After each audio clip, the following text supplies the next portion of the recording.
Towers लगा हुआ है, तभी एक वायर टूट के गिर जाता है। ऐसे में क्या आपको करंट लग सकता है? अगर हाँ तो कैसे, और नहीं तो क्यों नहीं? आखिर क्या होता है जब इलेक्ट्रिक ट्रांसमिशन वायर टूट जाता है? जानेंगे पूरा कॉन्सेप्ट आज के इस वीडियो में। पहली बात तो मैं आपको बता दूं कि किसी भी हाई वोल्टेज ट्रांसमिशन वायर का टूटना मुश्किल है, क्योंकि इन वायर के बीच स्टेनलेस स्टील का वायर होता है जो इसे बहुत मजबूत बना देता है। पर चलो मान लेते हैं कि किसी नेचुरल डिजास्टर की वजह से ये टूट गया और टूटा हुआ वायर सीधे ग्राउंड में टच हो गया। ऐसे कंडीशन में अचानक large amount of current flow होना शुरू हो जाएगा। पर ऐसा क्यों?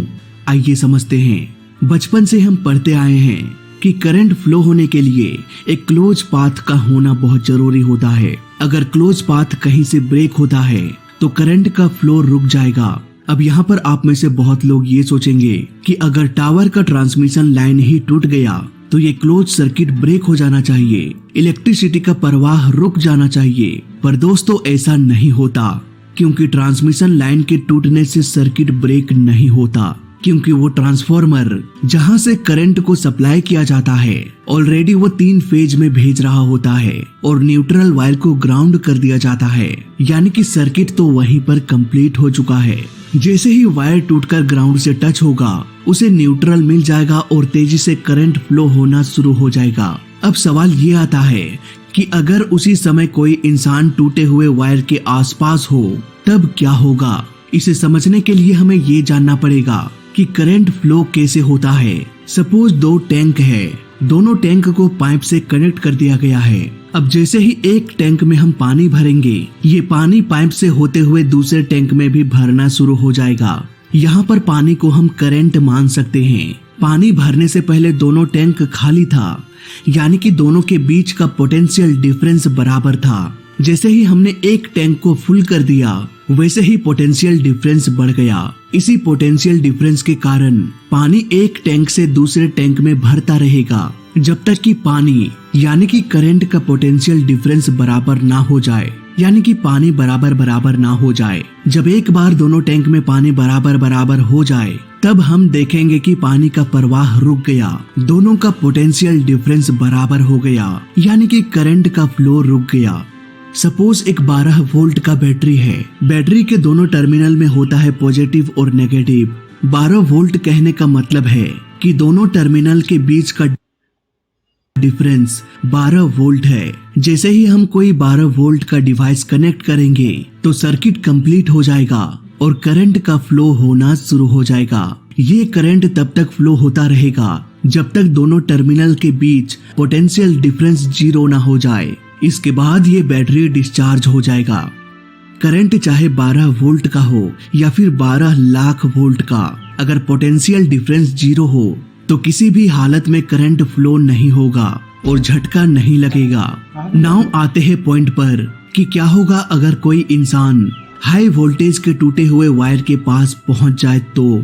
दोस्तों यहाँ पर जब भी कभी वायर गिरता है तो वहाँ आसपास वोल्टेज फैल जाता है।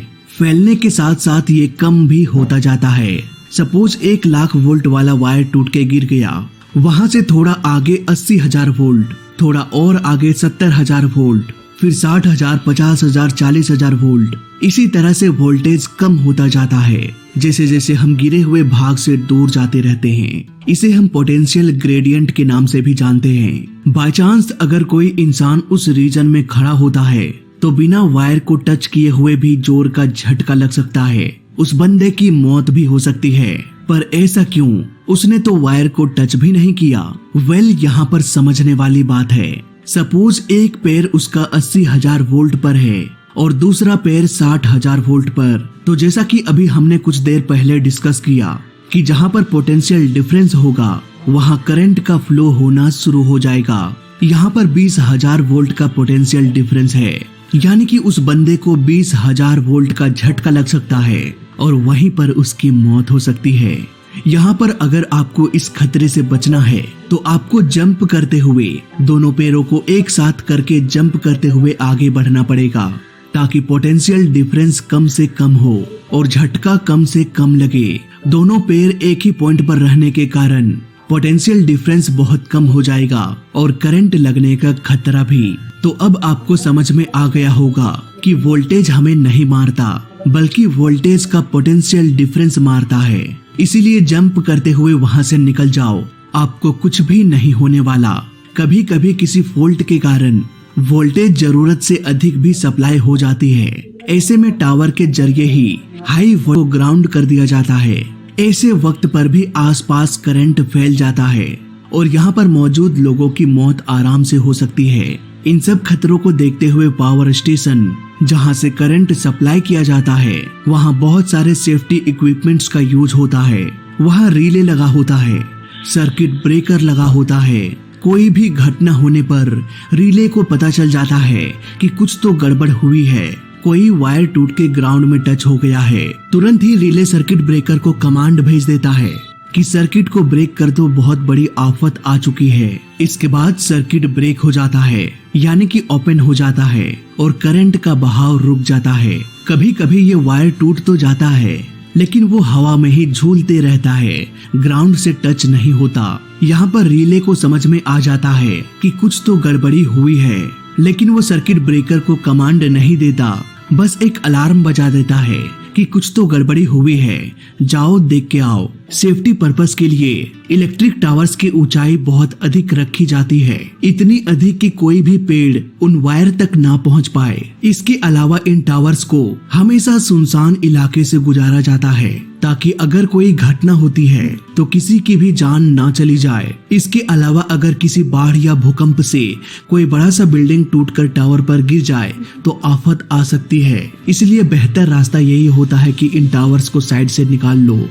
सपोज कोई बहुत बड़ा ट्रांसमिशन लाइन अगर ट्रिप हो जाए, 765 किलो वोल्ट का ट्रांसमिशन लाइन ट्रिप हो जाए तो भारी आफत आ सकती है। इतने हाई वोल्टेज ट्रांसमिशन में 2400 मेगावाट पावर को कैरी कर सकता है। ये पावर इतना होता है कि चेन्नई जैसे 2 सिटी को बिजली मिल सकती है। इतना बड़ा ट्रांसमिशन लाइन अगर अचानक से ट्रिप हो जाए तो पूरा सिस्टम बिगड़ सकता है, क्योंकि हमें ये भी पता होना चाहिए कि हर वक्त जितनी बिजली हम बनाते हैं हमें उतना यूज भी करना होता है। इसे स्टोर करके नहीं रखा जा सकता। हालांकि बैटरी में इसे स्टोर किया जा सकता है, लेकिन बेहद छोटे अमाउंट में। साफ साफ कहें तो हमें जितनी इलेक्ट्रिसिटी की डिमांड होती है हम उतना ही करंट बनाते हैं और सप्लाई करते हैं। इस तरह डिमांड और सप्लाई बैलेंस में रहता है। अगर इतना हाई वोल्टेज वाला ट्रांसमिशन लाइन टूट जाए तो डिमांड अचानक से डिस्कनेक्ट हो जाएगा। ऐसे में पूरा का पूरा सिस्टम ठप हो सकता है।